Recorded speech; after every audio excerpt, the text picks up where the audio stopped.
Don in London, hello. It's April 17th, London Marathon Day this year. So there are thousands upon thousands of runners out there doing a marathon for charity, and hopefully they'll make lots of money to help people in need, whatever it is. What a tribute that is to the human condition of helping others in service, actually. Yes. Anyway, my videos for today, or my video today, is all about recovery from addiction to either substance or behaviour. My addictive substance was alcohol. It's been a few years now since I had a drink. But also my behaviour could be equally addictive around people, places and things. So, alcoholic in recovery, and no longer trying to be perfect around people, places or things, or thinking I ought to be in the right place with the right people with the right things. Just getting on with life one day at a time. And I share about recovery, experience, strength and hope of recovery working for me one day at a time. So how did it all happen? Well, 35 years of drinking, so quite mad in the end, insane, unable to stop doing something which was self-harm, and then into recovery. Well, my story includes family, friends, community, medical people keeping me alive long enough to get a bit of sanity, to realise I couldn't do it on my own. And when I couldn't do it on my own, I still went to friends, family, community, medical people, and then a fellowship. And that fellowship is Alcoholics Anonymous. And I'm very pleased to say I don't speak for AA, never can, never will. It's full of unique, authentic people who speak for themselves where they will. So I choose to speak here about my recovery and how AA helps me keep sober one day at a time. So one voice amongst many millions, I suspect, who are in recovery, some of whom go to the fellowship of AA and get the benefit, and some of whom have found alternatives besides AA. For whatever reason, we find the path which works if we are alive long enough to get a moment of clarity and ask for help. Because what I found was I didn't know how to ask for help, I didn't know what I was doing, I was full of fear, I was still trying to put a brave face on, and that frightening feeling of doom never seemed to leave me unless I drank another drink. And then of course it didn't work, but I kept on drinking because I was addicted. So for me, the simple understanding I've come to is I can't keep sober on my own. Or rather, I choose not to keep sober on my own. Life would be very difficult in isolation. And of course we are social people, social animals. We are best connected to the rest of the world, who can give us experience, strength and hope in how to stay sober. Or just see us through a crisis, or just see us through the day having a happy time. So I'm very happy to see marathon runners running, and other people who are disabled not running but getting around the course in their own particular way. So AA, how does it help me? Very simply, it's full of unique, authentic people who speak their minds. And when people speak their minds, we hear things which will work for us, and we also hear things which won't work for us. So AA is like any other place on the planet. Some people have some good news for us, other people have nothing to offer us. And that's just as it may be. And often, when somebody can't help us, it means we can't help ourselves either. So they are giving us a lesson in self-examination. And self-examination is the name of the game in April for me, because I fully support and utilise the 12-step program, 12 steps to live life, free to make choices one day at a time. And I'm also for the traditions of AA, 12 traditions, which are all about unity, service and recovery. And you might ask, well, why is he talking about AA when in fact he doesn't represent it? Well, the simple answer is, if I left AA out of my story, then I would be lying around recovery and what makes it work for me. So it's fellowship, friends, and the 12 steps and the 12 traditions as I understand them. And before I go too much further, I was looking in the co-founder's daily reflection book, that's Bill Wilson in this one, at page 319. I think it was 319. Let me just check. It's really important to me because I can often get it wrong. So please bear with me when I get it wrong for you. It doesn't mean that fellowship is not for you. What it means is I'm wrong for you. So here, 319, two authorities. Many people wonder how AA can function under a seeming anarchy. In other words, anarchy, democratic anarchy, because nobody can tell anybody else what to do, or can they? Other societies have to have law and force and sanction and punishment administered by authorized people. Happily for us, we found that we need no human authority whatever. We have two authorities which are far more effective. One is benign, the other benign. Sorry, one is benign, the other malign. Benign is good, malign is bad. There is God our Father, who very simply says, I am waiting for you to do my will. The other authority is named John Barleycorn, and he says, you better do God's will or I will kill you. John Barleycorn is the voice of the authoritative people who say, do it my way or there's the highway. And God says, benign way is thy way, not my way.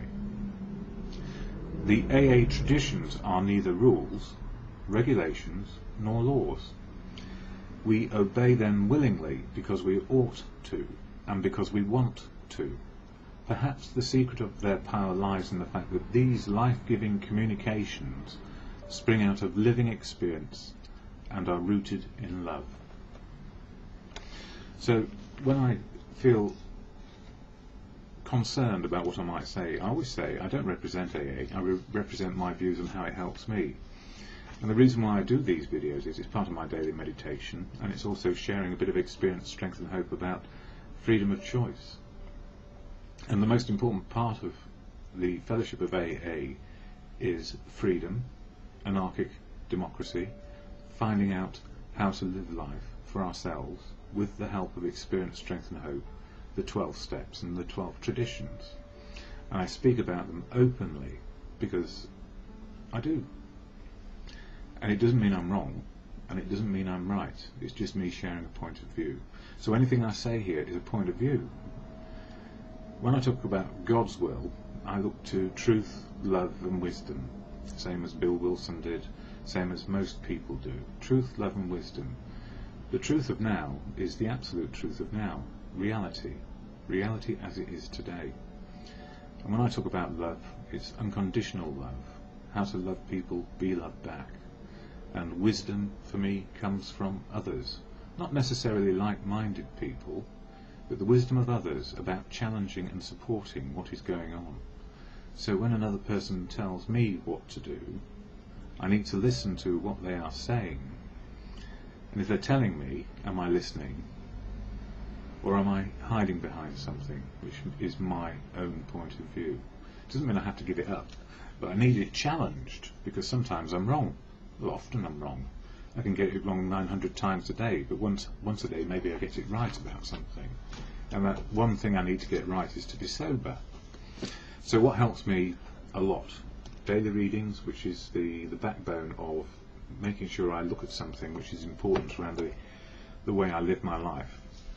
And the daily reflections there covers the 12 steps of the 12-step program, which are all in here, this book, Alcoholics Anonymous.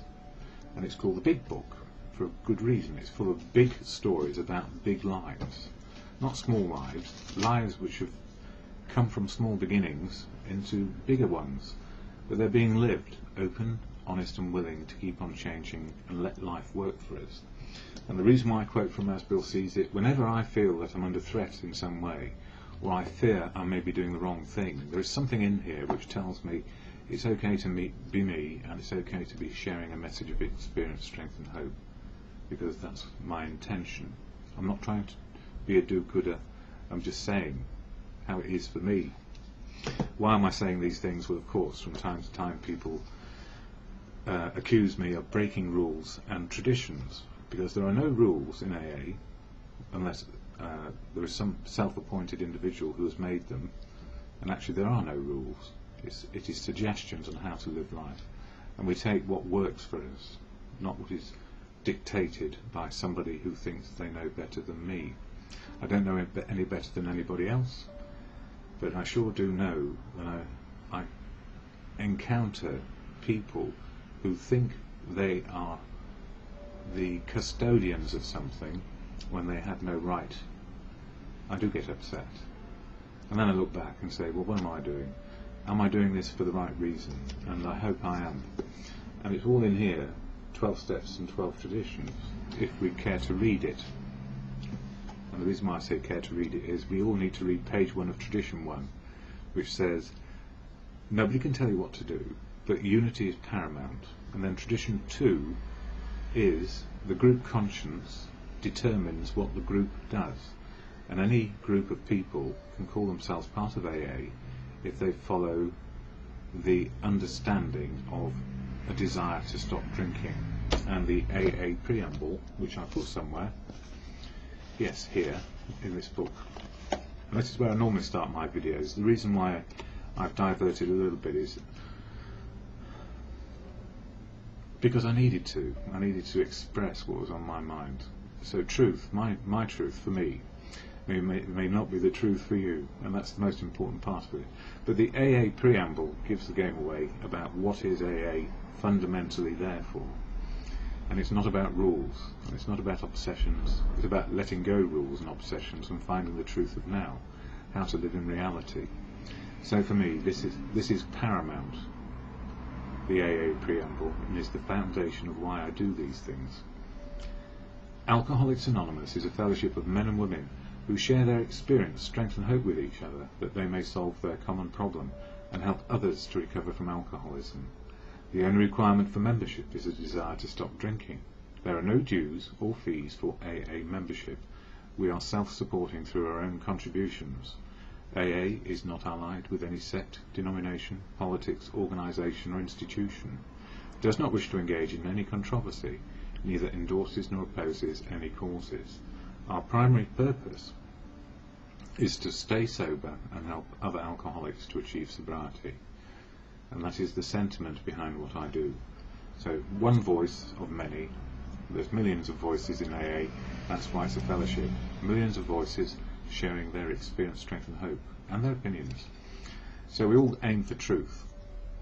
And truth can elude us very easily. If we think we ought to kowtow to people who think they know better. And I don't know better. No, I don't actually. I'm being serious actually. I do not know better than anybody else how to run their lives. In fact, I don't run my life. I see how life is going, what freedoms I have around today, and get on with it. In the fashion which is, I feel life, and if my feelings fit the experience I'm having, all well and good.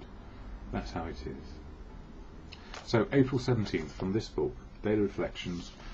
April, as I say, is all about step 4, self-appraisal, looking at our assets and liabilities, or as some people call them, defects of character. Defects of personality traits, if you like, are at extremes. So no feeling is wrong, it's whether it's extreme and unsustainable, where it's all going wrong, often. All these failings generate fear, a soul sickness in its own right. It says here, fear knocked at the door, faith answered. And in the old days, fear knocked at the door, and faith in me kept me hiding, not answering the door. I don't know to whom this quote should be attributed, but it certainly indicates very clearly that fear is an illusion. I create the illusion myself. I experienced fear early in my life, and I mistakenly thought that the mere presence of it made me a coward. I didn't know that one of the definitions of courage is the willingness to do the right thing in spite of fear.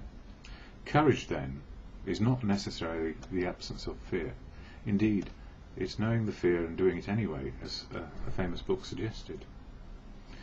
But also we need to counterbalance that with wisdom sometimes, which we need from other people.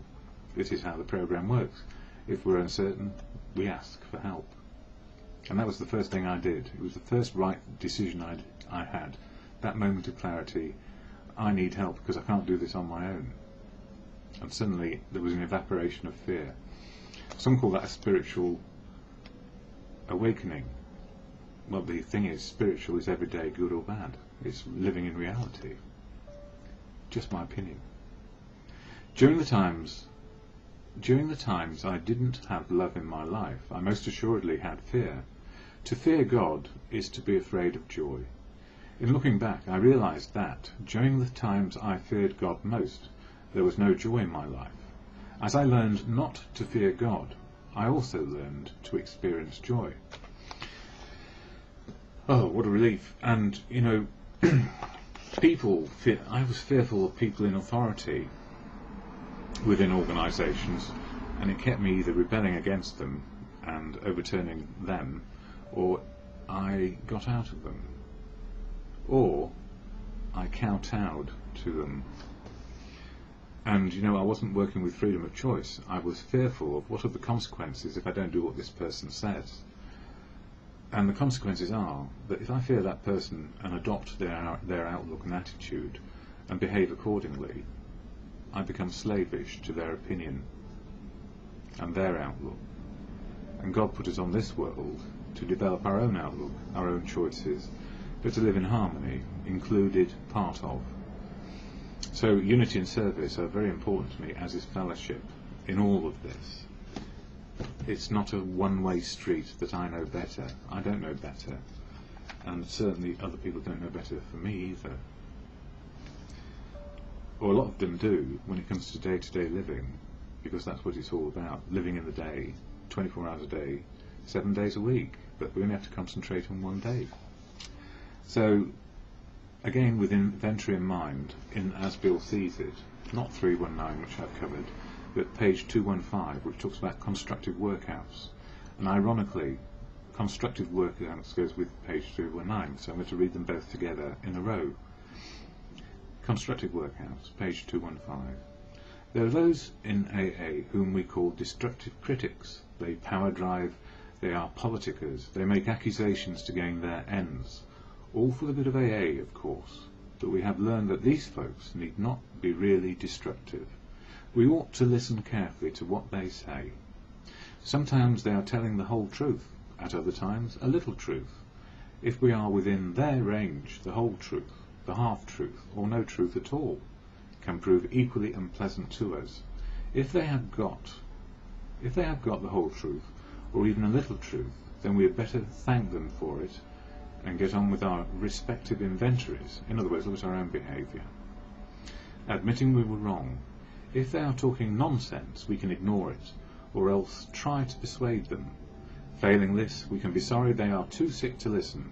Or rather, they're not too sick to listen, they just don't want to listen. I don't want to call anybody else sick. That is a real big judgment, which I can't actually give. I'm not in a position to do that, for me. And we can try to forget the whole business. There are few better means of self-survey and of developing patience than the workouts. These usually well-meaning but erratic members so often afford us. So I can be an erratic member on any given day because I'm erratic, but not at extremes. So that's constructive workouts. Look at examining our own behaviour and what we're doing for the good, to the very good of living today. And then going back to this other one, two authorities, and I will share it again. It says this: many people wonder how AA can function under a seeming anarchy. Other societies have to have law and force and sanction and punishment administered by authorised people. Happily for us, we found that we need no human authority, whatever. We have two authorities which are far more effective. One is benign, the other malign. There is God our Father, who very simply says, I am waiting for you to do my will. The other authority is named John Barleycorn, and he says, you had better do God's will, or I will kill you. The AA traditions are neither rules, regulations, nor laws. We obey them willingly because we ought to, and because we want to. Perhaps the secret of their power lies in the fact that these life-giving communications spring out of living experience and are rooted in love. And as I said, God for me, as I can only really grasp on my level, because I can't define God, is the absolute truth of reality. Not my personal opinion about it. Being able to love people and being loved back without conditions, and the wisdom I get from other people.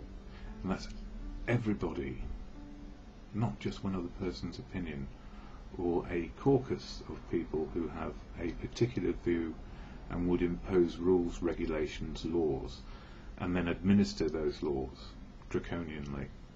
Life is not like that, unless you live in an authoritarian state. You know, Article 1 of the US, if we had a constitution in the UK, it's about democracy.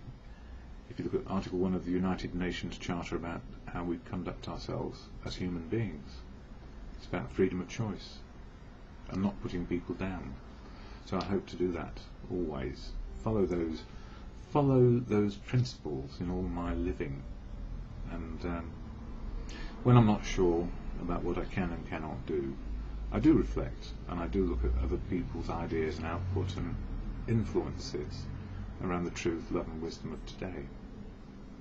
So I can't say more than that, except with the Serenity Prayer, which is always helpful and keeps me out of trouble most of the time. To God or good conscience as you come to understand for yourself, and it's your personal understanding always which drives freedom of choice. To God, God, grant me the serenity to accept the things I cannot change, courage to change the things I can, and the wisdom to know the difference for me, always in the moment and just for today.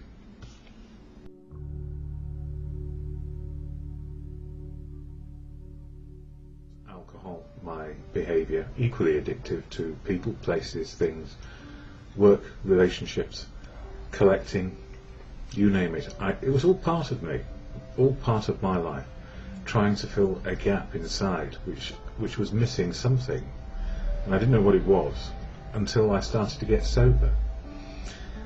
And that gap inside was covered over with fear, mainly. And what helped me with fear? Well, something to take the edge off. And if it wasn't alcohol, it was work, relationships and collecting. So wherever we get to in addiction, something is going on about a gap inside, or having emotions at extremes which we cannot deal with. And that often happens to me, even in recovery, having extremes of feeling. So it's a good thing to know and understand what our feelings are on a daily basis. So, why do I do these videos? Well, simply to share experience, strength and hope of what it's like to be in recovery, one day at a time, and to let others know what has helped me along the way. And what helps me most on a daily basis, and remains the bedrock of my recovery, is a fellowship called Alcoholics Anonymous. I don't speak for it, never can, never will. Not my place. It's for unique, authentic people who speak for themselves where they choose. So these videos are my video diary or video blog, and they are about recovery and what helps me. So fellowship is part of my story, and I share about AA simply because it is part of my story. So how does it help me? Well, there is an AA statement of intent, or AA preamble, read at every meeting that I go to, and I'm back to meetings at last after a few weeks off, having fractured my foot, and more of that in a moment because it's pertinent today. So the statement of intent about AA is this: Alcoholics Anonymous is a fellowship of men and women who share their experience, strength and hope with each other, that they may solve their common problem and help others to recover from alcoholism. The only requirement for membership is a desire to stop drinking. There are no dues for AA membership. We are self-supporting through our own contributions. AA is not allied with any sect, denomination, politics, organisation or institution. It does not wish to engage in any controversy, neither endorses nor opposes any causes. Our primary purpose is to stay sober and help other alcoholics to achieve sobriety. And I live in London, UK, and there's no aircraft flying over the capital city. And it's interesting, but we are getting a bit of dust from the Icelandic volcano, and it does have a particular tang to it. So powerless over volcanoes, people, places and things. That's life. But we can make choices, simple choices about where we are with our living today. And that is the basis of the 12-step program associated with the Fellowship of AA. 12 simple steps, living the principles of open, honest and willing, and how to be ourselves, how to find ourselves on a daily basis. So I went to a meeting last night, one of my favourites, at the Boltons. I can say I was there, but I can't say anybody else was. But listening to people new to recovery, a bit into recovery, and people a long time sober, and some people long time sober and back again as newcomers, we're all in the same place today. And some of us have had good days where we've had good experiences, and some of us have had bad days where the experience has been to the extremes of our feelings. And yesterday I went to the fracture clinic to have a consultation about the MRI I had on Tuesday to discover what might have caused the accident and the comminuted fracture of my metatarsals in my foot. Extremely painful. Anyway, I waited half an hour and somebody came and said, you don't have to wear your boot anymore, the iron boot I've got. You can go back to wearing your normal shoes. And I thought, well, what about the MRI? So I said, what about the MRI? That's okay, they said. But I was sitting next to the consultant talking to the doctor who was then coming to speak to me. And the litany of information being shared makes me understand that they were not telling me the full story. And that is, there's a lot of wear and tear. But that's not their job. They were busy. There were a lot of people in yesterday morning. And I thought, well, yes, this sounds like I'm getting short-changed. Or rather, they're going to be brief and quick. So, as I was putting my boots back on, not having the right footwear to go away with my walking stick, I did ask the doctor, what can I do now? Can I go to a gym? Can I do all the usual things? And he said, yes, of course you can. And it struck me that this person hadn't read the notes properly. Being type 1 diabetic with a bone problem, it takes a long time for bones to heal. So if I go running, walking or cycling and test out to destruction, to extremes, I will be back in the fracture clinic having done the same damage again. So what do I do? And the answer is, let it go. Because I know what to do. I've done my studies, I listened to the first consultation, and I've checked it out on the medical notes that you can find on the internet, which say, take it easy, and don't go to extremes. Don't try running. I wouldn't do that anyway. Don't try trying to fix things. Wait for the next set of tests to be done, and May 26th, where I can say, listen, this is where I am now, and I'll go with a checklist of things to talk about, rather than wait to see whether or not they're going to cover everything I need to know. So because I'm diligent, I know what to do next, and follow up. However, if I were just to go out there and start doing crazy things again, exercising at full pelt, I would be in trouble. So common sense and a program of recovery keeps me on track. And going to a meeting is really good, because it was all about feelings and identity. Who am I today? And the only way I find out who I am today is to wake up and say, I don't know. But I might know later how my day is going and who I can be and what my choices are.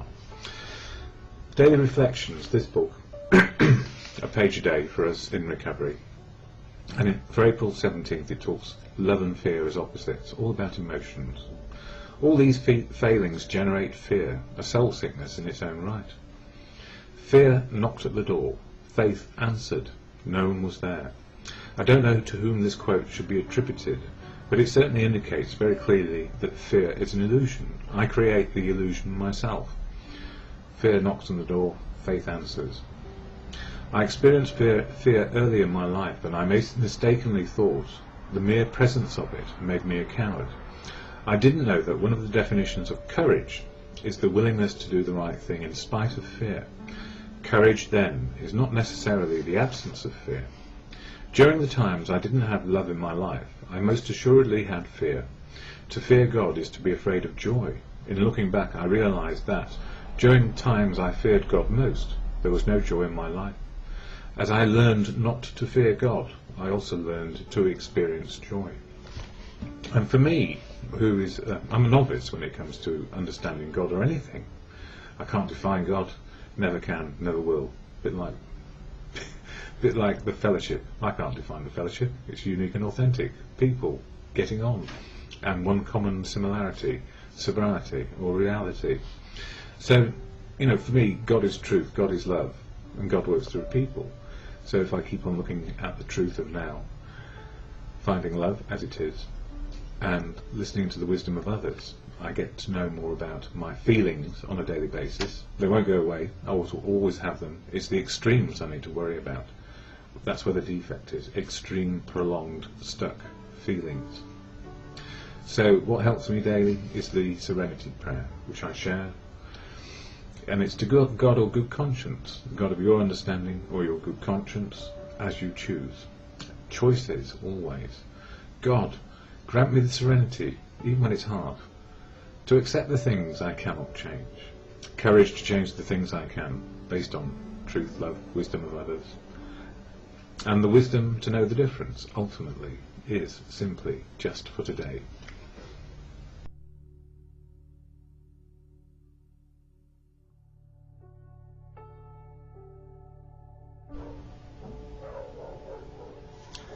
Don in London, hello. April 17th, 2009. My video's all about recovery from addiction to either substance or behaviour. And I don't know whether you can hear the dogs barking from downstairs, but they can be a bit of a nuisance. They go on forever when their owner's out. Anyway, my video's all about recovery from addiction to either substance or behaviour. And my addictive substance is, or was, and is alcohol. And I don't drink anymore, one day at a time. And the behaviour which went with it, trying to be perfect, never so, fearful, 1,000 forms of fear, and gently these days trying to make one day work. If I'm making one day work, it means I'm dealing with my history as well as my present, and if I don't worry too far ahead, but have a few stakes in the ground about what I need to do, then life is much easier to manage, or to live the choices we have. And a lot of what the programme of recovery for me is fellowship, and the fellowship I attend regularly, daily if I can, is Alcoholics Anonymous. And you know what? I still spend less time in recovery than I would have been drinking. And the gift is, now I'm not drinking, I have a life. I've got a life of emotions, some spiritual connection to the moment of now, and physically the best I can be given my age and circumstances. So recovery doesn't mean it's all going to be perfect. It means we make relative progress in each day, making the best of what we have in front of us, and to live and to experience it. And I don't speak for AA here, that's Alcoholics Anonymous, but I do utilise the tools of the programme, the 12 steps, 12 traditions, and understand them the best way they work for me and for the people around me. And that includes fellowship, family, community, society. So I'm not a spokesman for AA, I couldn't be with what I do here. So these videos are my own experience, strength and hope, and things I'm learning as I go along in one day. However, I'm an absolute fan of AA, and I share the preamble and literature readings here.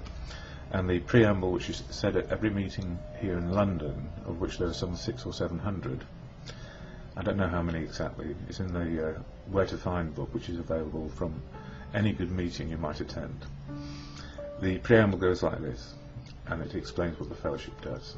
Alcoholics Anonymous is a fellowship of men and women who share their experience, strength and hope with each other, that they may solve their common problems and help others to recover from alcoholism. The only requirement for membership is a desire to stop drinking. There are no dues or fees for AA membership. We are self-supporting through our own contributions. AA is not allied with any sect, denomination, politics, organisation or institution. Does not wish to engage in any controversy. neither endorses nor opposes any causes. Our primary purpose is to stay sober and help other alcoholics to achieve sobriety. And do you know, in these horrible economic times where people who had some, I guess, fortune materially are now losing their shirts, and this applies to people in the fellowship, we are subject to every condition known to mankind, same as everybody else. And sometimes we feel like we've got a bit of armour because we don't drink a day at a time and we get our choices back. But the unfortunate thing is that we are still able to get any physical ailment, any emotional upheaval, and not be able to use our spiritual connection to now. So the gift really is, if we practice something daily, get some decent routines going, even though the world can sometimes seem like it's against us, we realise that we're just simply human beings. And human beings are subject to everything that nature and providence can offer or take away, and that's just life. So maybe, I'm not fatalistic, but accepting of what is and what is not. That can be hard, actually. You know, when you get a diagnosis of type 1 diabetes in recovery, not associated with drinking, and then also because of the extra facilities available to me via the diabetic clinic at the hospital, they properly diagnosed my clinical depression and how it's been, and how I've had a deficit in all the hormones which make life easier and normal. Life has got a bit better, ironically, 2 other conditions, and I feel better than I did before, but that can change, and as I shared over the last 3 months, it's been difficult, as regiming medication for diabetes and depression needed to change to find some balance again. Medication has come and go, but fellowship of AA has been the rock-solid platform, if you like, I suppose my foundation for living today. And, you know, without the fellowship I would have not met lots of people, unique, authentic and different, with one similarity, just not drinking one day only. And some of us are really practiced and get more than a day long, and some are not so practiced. But the most important thing always is to welcome any newcomers.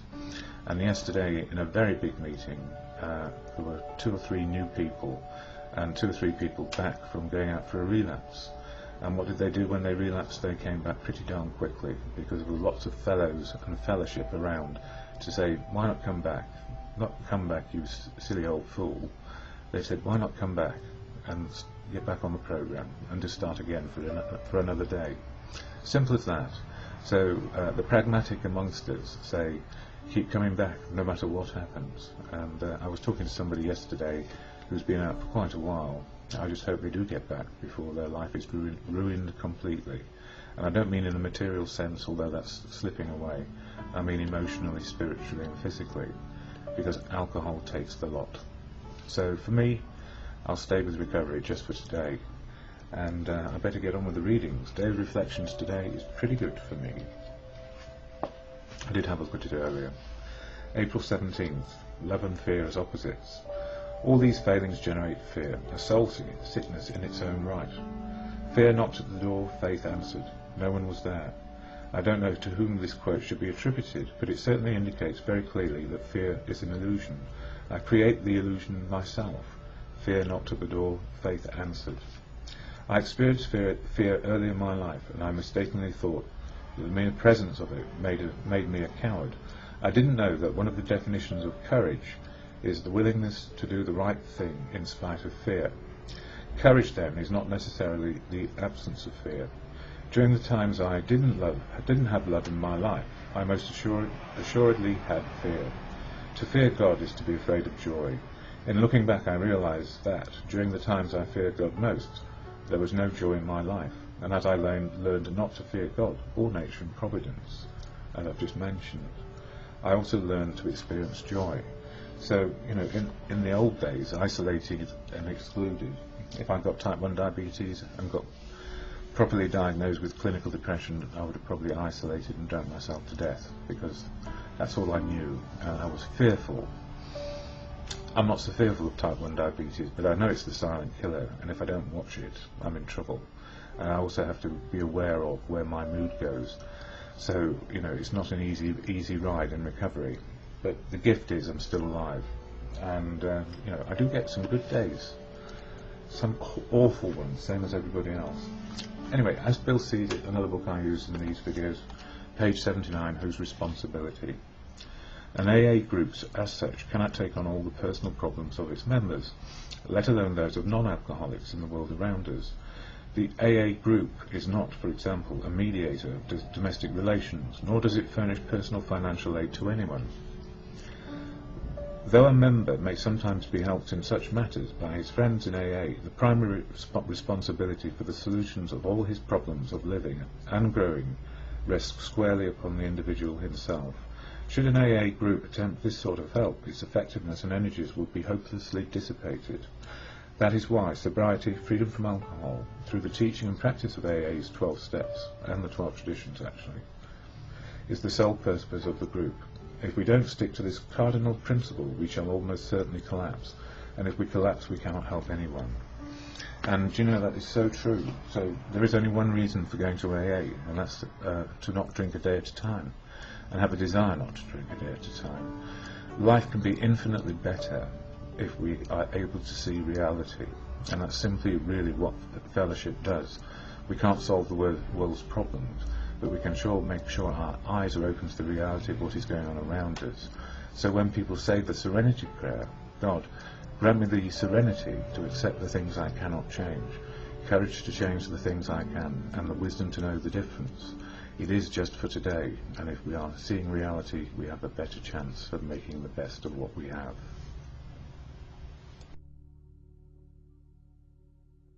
Is it the 17th? Yes, it is. 2008, and a bit cloudy here in London this morning. Yesterday, what an interesting day it was. I downloaded some software and completely bamboozled and discombobulated my computer.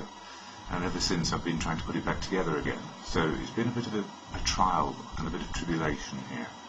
And I got to 2 meetings yesterday, one at high noon in Eden Square, where I was able to listen to somebody I haven't heard before, and they were so enthusiastic about their recovery. And you know, it's important to know that we can recover and have fun and make life work again. And this person did a general share about what it's like to deal with being an alcoholic from a very young age, and the freedom to run riot, I guess, and then to understand that it cannot continue, and that a life has to be made without alcohol and without any other substance too. And this person, some years into recovery, makes me feel enthusiastic that I'm on the right path, that I'm only doing this one day at a time, and I needn't worry too much about tomorrow, and I can learn from the experience of years lived whilst under the influence. And you know, it is an influence on ourselves, emotional, spiritual and physical, and trying to understand where we get to in all of this. Sometimes we see the physical damage far sooner than we actually understand the emotional damage that alcohol has done to us. And as far as spiritual is concerned, as everybody knows by now, I talk about the here and now. And it's like Eckhart Tolle says in this book, if I want to show you the cover, I'm not going to read from it today, Practicing the Power of Now.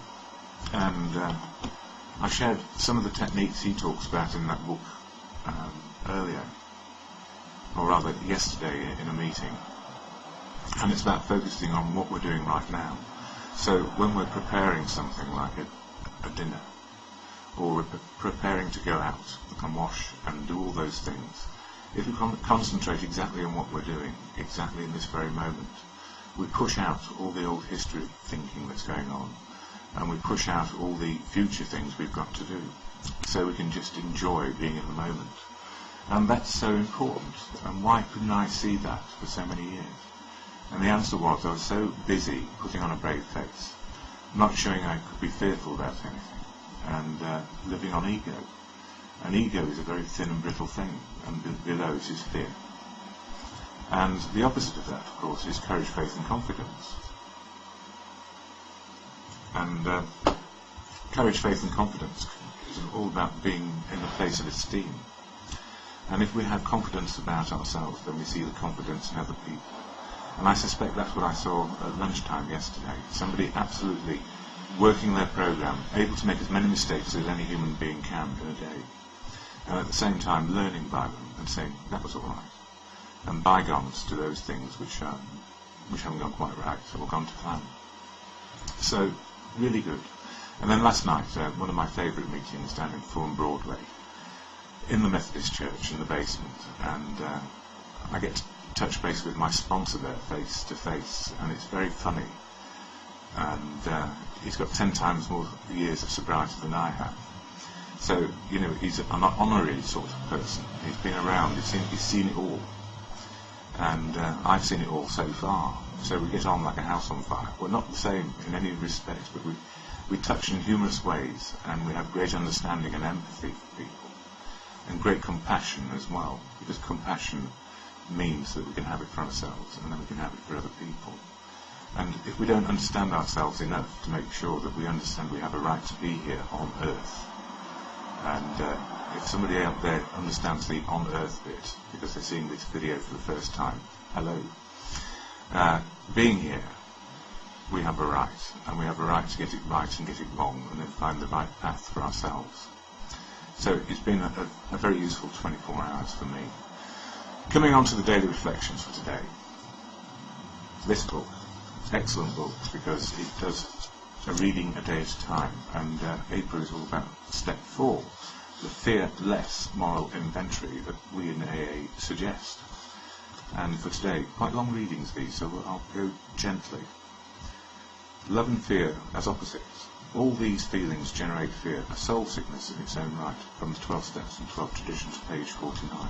It goes on to say, fear knocked hard at the door, faith answered. No one was there. I don't know to whom this quote should be attributed, but it certainly indicates very clearly that fear is an illusion. I create the illusion myself.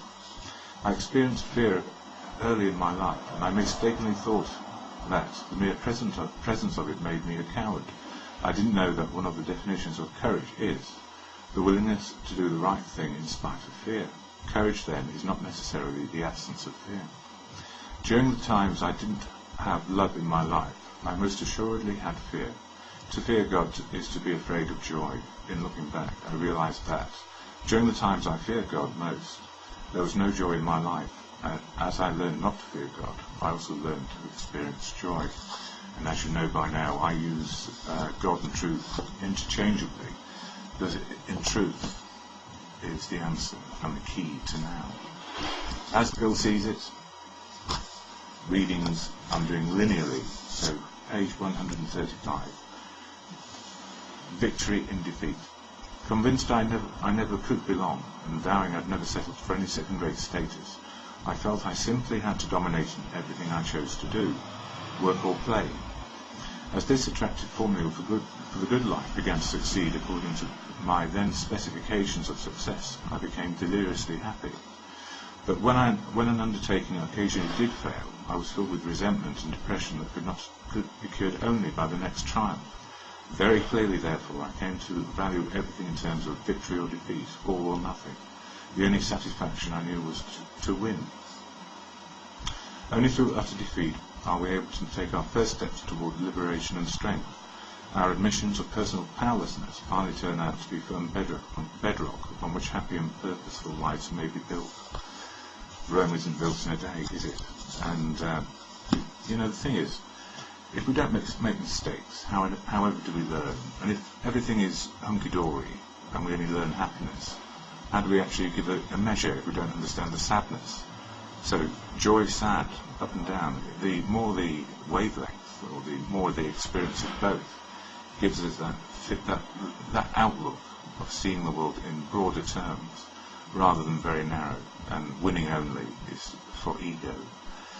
Winning and losing and understanding the outcome is from courage, faith and confidence, because we learn to go on to the next of whatever we are going to do, the endeavour of life. The little black book, 24-hour a day, not authorised by AA, but written by an AA person. Every time we go into an AA meeting, every time we say the Lord's Prayer, every time we have a quiet moment, or quiet time before breakfast, we're paying a premium on our insurance against taking that first drink. And every time we help another alcoholic, we're making a large payment on our drink insurance. We're making sure that our policy doesn't lapse. am I building up an endowment in serenity, peace and happiness that will put me on easy street for the rest of my life?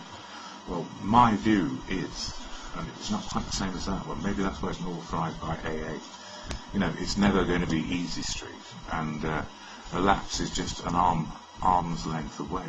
So the most important thing is to know and understand where we are in the moment of now. That we're equal to in size to everybody else, and nobody else is bigger or smaller than us. And if we then have that equality of outlook, we never are more spiritually gifted than anybody else. But the wisdom we have, the skill of utilising what we've learned over the years, makes it easier for one person, and that's just me, to make my life work. And if I make my life work, well then I'm available to be helping and supporting others, making their lives work. Now, isn't that a nice thought for today?